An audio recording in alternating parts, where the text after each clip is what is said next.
Hello, my name is Zach Hammer with Real Estate Growth Hackers. Today I'm going to walk you through the process of how you can use what I'm calling the Awesome Sauce framework for real estate leads. How you can use that framework to make sure that you are not wasting money on leads, how you're turning every lead into a great lead, and how to make sure that you're not wasting your time with leads that you quite honestly shouldn't be paying attention to so much anymore. So I'm gonna go through that process, explain how we make sure every lead gets touched, how they get touched effectively, give you the timeline so that you can make sure that you're processing your leads most effectively. So I'm going to go ahead and look over at the screen now. So here you can actually see it's an overall drawing that shows the framework, but I'm going to take you step by step through the process so that you can see how this works. So first off, before we get into all this, I think a big question, big useful question to ask, is why, right? Like why would we even need to talk about this this framework? So the biggest thing is that so many real estate agents right now, I see them wasting their time. I see them wasting money. And the biggest thing that I see people not knowing exactly what to do, right? So you generate a bunch of leads and you're not positive how long you should take to process them, what you should do with them once you find somebody. And so you get this kind of really hazy look at having a whole bunch of leads that you're spending a bunch of time on and not really sure about exactly how to take somebody who's maybe not ready to buy right now, right? Because that's the big deal. You generate a lot of leads that aren't going to be ready to buy right this second. Or sell, by the way, buy or sell right this second. So knowing kind of how to work with those, what to do with them, and whatnot. So that's why. So this lead generation framework, the Awesome Sauce framework, is basically the process by which you take leads through to ultimately get them to closing, right? So it's that process of sorting and sifting leads, working with leads in order to find out who you should actually be spending your time with and what kind of time you should be spending with them. So the basic framework that we're going to go through is we're going to talk about, this is the steps that you go to. So step one is you generate the leads. Okay. Step two is you qualify the leads. Step three is you're going to assist the leads. Step four, you're going to nurture leads. Step five, you're going to reactivate leads. And then the final part of this process is to trash leads. Okay, so that's the basic idea of the framework here. And I'll tell you exactly how this works. And the reality is from step two, leads are going to either go into here, or here. So they're going to either move from assist, nurture, or reactivate, and quite honestly, in some rare cases, from there they'll move to trash. So it's not so much a sequence. The first few steps are a sequence, but then after that, it's kind of how you flow people from one to the next. So let's take it by the first step. So in any case, you're going to use a system like this, and you're going to have some way of generating leads, to start. So in terms of generating leads, this is going to be, leads that come from your sphere of influence. This is going to be leads that come from ads. This is going to be leads that come from cold calls, right? Anything and everything that you've heard about in terms of how to actually generate leads is going to be the starting point, right? So you have to have processes and systems to actually get leads coming in into your business. And depending on how they come in, they'll go through this process at least slightly differently.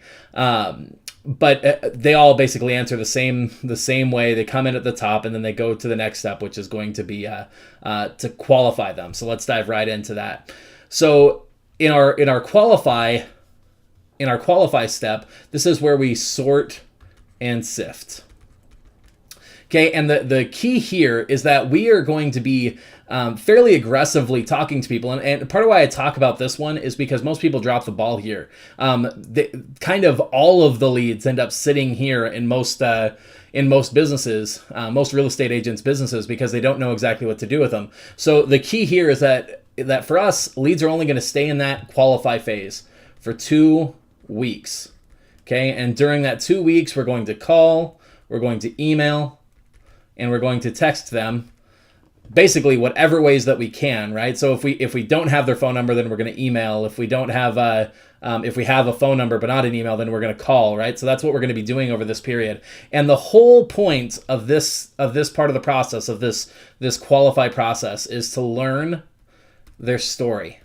Okay, and so all you're looking to do to start, you're not looking to sell them, you're not looking to convince them to work with you. All you're looking to do is you're looking to engage in two-way conversation so that you can find out what's going on with them and start to be able to answer this very important question, which is, how can I help?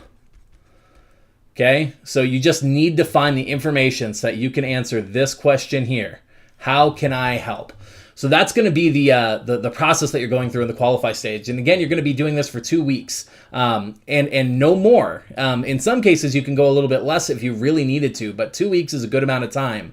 And so this is the key. After 2 weeks, you'll have a couple of things that have happened. One, you get in contact with somebody, you learn their story, and you know they're hot and ready to go. 2, you get in contact with somebody and you learn their story and you learn that they're not ready to do anything right now, but you had a good, solid conversation with them. 3, you're not able to talk to anybody. You don't get anybody on the phone. You don't get any responses to your email. That kind of idea. And I guess the last one is you're not able to get in contact because the contact information's bad. So just to simplify this, basically that's the point when somebody goes into the trash. So if you have bad contact information, like you can't actually reach somebody. The number says it's disconnected, or the email bounces back, that kind of idea. If you can't actually make contact with somebody, then that equals trash. Get the lead out of your mind, get the lead out of your system. Just don't worry about it. That's what you do with those people. But otherwise, all these other leads that we generate, there's a good amount of value that we can get from them.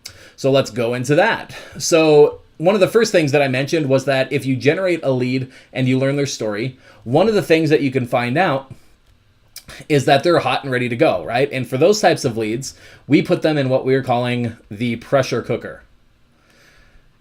Okay, and this is going to be any of your leads that are less than 6 months out from doing business. In some cases, for some agents, depending on like when you're getting started and how you're doing this, you might actually go up further. It might not just be 6 months. But the key here is that these are the people that from that point on, you're giving one-to-one attention to.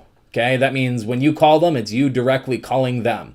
You know their story, you know what's going on with them, and all you're looking to do at this point is you're looking to assist them, okay?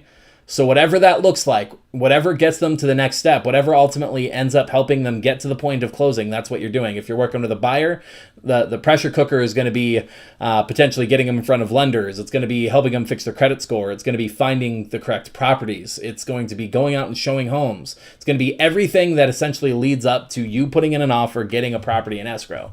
For a seller, it's something different. For a seller, it's going to be potentially giving them your listing presentation, talking to them about what their home is worth, talking about the value of their home in light of upgrades, right? So you're looking specifically here. Somebody has a goal in their mind of selling. That's going to be the key here. And they have a timeline, and that timeline is 6 months or less out in terms of when they would be looking to start selling. So that's the pressure cooker. Now, one key thing to note is that between the sort and sift step and the pressure cooker, we only want to have a max of 100 leads in there. Okay, now this is key, because if you go much over this is when you start getting into that point of having too many leads that you don't know what's going on. Okay, and so keep that in mind as you're looking and seeing, is the answer to my question, do I need more leads or not, or do I need to hire somebody? Go based off of this. Each person can successfully process up to about 100 leads, and some people, maybe less. Right? Some people should do less.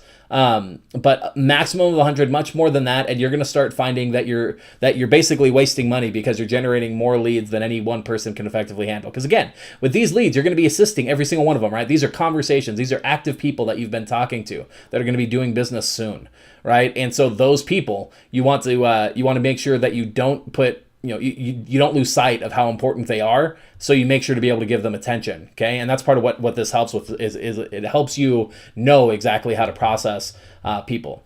So another great result from a call or from a follow-up sequence when somebody, when you learn somebody's story is you actually learn that they're farther out, right? And these are the people, farther than 6 months. These are the people that we put in what we call the slow cooker. Okay. And so these are people, again, they're 6 months or more out. And with these people, we're going to do 1 to 1 and 1 to many. Okay, and I'll explain what 1 to many means. But basically, our slow cooker process is still, we're always answering this question, how can I help? It's just that the nature of how it looks working with somebody like this is completely different. And part of the reason why we separate this out is because these people in your pressure cooker are generally going to be getting daily action. The people in your sifter are going to be somewhat daily action until you either get to the end of 2 weeks or you get a conversation and you know where they go. After that point, if somebody's going to take longer, then you're looking at talking to them, max once a month. In some cases even less than that. Say there's somebody who you just got in contact with them, and so they like own a home or something, but they're not looking to do business anytime soon. You don't need to call them all the time. You just want to keep in touch, stay top of mind, provide value over the coming months in order to ultimately get their business when they do inevitably decide to sell their home. Same idea with somebody who's potentially considering buying but isn't quite there yet. So slow cooker leads are going to be the kinds of leads that you process over time. If you got a big enough team, you may actually give this task, the slow cooker nurturing part of the task. You may give that to somebody as their sole dedicated job. There's enough work to be done there if you have enough leads that you're generating that you can actually give that to somebody specific. The pressure cooker is always in the hands of an agent. The slow cooker could be either part of an agent's job or it could be handed off to somebody on the team. Again, the person who does this needs to be really good at customer service because their key job is to be servicing those leads.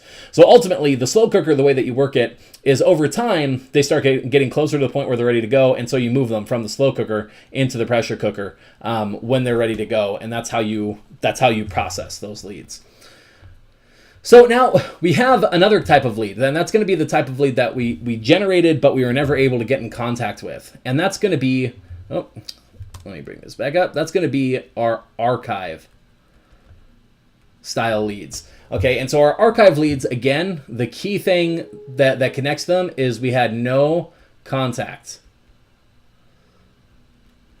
Okay, so we don't really know their story. We don't know exactly what's going on with them. We know some level of their interest. If we got their information because they inquired about a property, we have some ideas about who they are and what they're interested in, but we don't know enough specifics to really be able to follow up actively and aggressively. And the reality is that, research has shown that if you make, basically, I forget what it is. You get a very degrading return after about like 6 phone calls, I think is what it is. That 6 phone calls will get you in contact, I think 90% of the time. But after that, you're going to start running into issues of not being able to get in contact with them. So you don't want to keep giving these people your one-to-one attention because then you're wasting your time, right? And you have enough work here and enough work here that if they don't talk to you at the end, through 2 weeks, if you're following up with them properly, it's time to move them into an archive process where you can basically re-leverage them to try and get them to make contact. But all the methods that you do in here, so if pressure cooker is 1-to-1, slow cooker is 1-to-1 and 1-to-many, archive is exclusively 1-to-many. Okay, so this is going to be mass emails. It's going to be mass text messages. It's going to be large-scale voicemail drops. It's going to be sending out an email survey to see what somebody's status is. Those kinds of ideas where you can send out something or do something that is very leveraged in order to get in front of a lot of people. Another thing that you can do, and a great thing to do with the archive-style leads, is you can actually put the list like this into a dialer.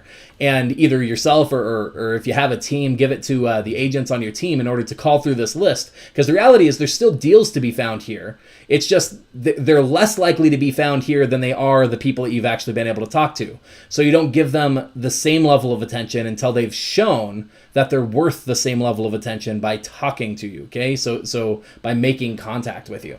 And so using those processes to basically reactivate those archive leads drops them back in up at the qualify stage, right? So if you get somebody who reaches out to you or say requests something based off an offer that you put in an email or something, that enters them back into the top of your framework here, back into the sifting phase where you learn their story. And again, you give them another 2 weeks. If they gave you some reason to indicate that you should follow up with them, and you either make contact, they go in the pressure cooker or the slow cooker, or you don't make contact, they go back in the archive, and the cycle starts over again. So that's the process there for the archive. So then ultimately, what you do is, if you go through and you kind of follow the way the arrows work, everything ultimately has the chance to end up back here in the pressure cooker, where you were just helping people to ultimately get to the final, get to the plate, get to the close, where you make your money. And so that's the process. That's how you work them.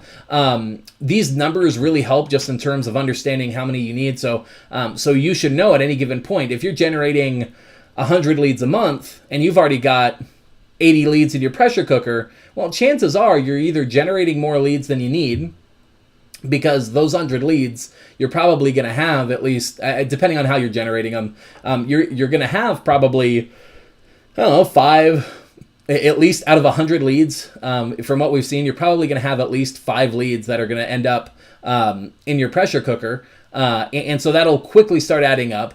You might even have more. So 6 months out, you might even have 10 to 20 leads that end up in your pressure cooker based on that process.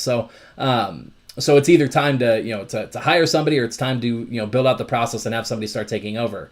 So the steps that there's some of these steps that you could actually leverage somewhat differently as well. So at the qualify stage, this is something that you could potentially hand off to somebody else. This could be something that like an ISA or somebody who's trained on the phone could handle. In order for that to go really well, they should be pretty skilled to do it well. You could also, like I mentioned, you could hand off the slow cooker tasks, and the archive tasks are generally going to be like a company type thing. The emails and the text should come from the company, but the phone calls, if you drop people onto a dialer, those could be done by any agent on the team to basically refill their own pipeline, get more people back in here. So that's the framework. The key thing to take away from this is that when you have a process that you're taking people through, so that at any stage, hey, if I just had a lead come through, what do I need to do with them? Well, I need to learn their story. Okay? And if I don't learn their story in 2 weeks, I'm going to archive them. I'm going to do one-to-many style, marketing ideas, emails and text messages and all that kind of stuff, in order to try and get them back into the point where I can learn their story. Or if I learn their story and they're ready to go, I know that I'm going to give them the most attention, right? And this is what most people are probably already doing, is they're doing a lot of work here, and they're finding the few that end up here that are going to be going quickly, and a lot of this dies on the vine. The stuff that's longer term, that's farther out.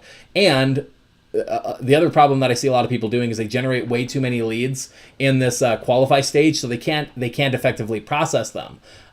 So when you run into that problem, it's either time to scale back your marketing, or it's time to scale up your help, right? So that you can process more leads effectively. So that is the Awesome Sauce lead generation framework for how you take leads, from brand new to getting to closing. So again, those steps: first, you're going to generate the leads, then you're going to qualify them. That's our sorting and sifting. Then anybody who's ready to go quickly, you're going to assist them, right? You're going to help them get to the close in whatever way you need to.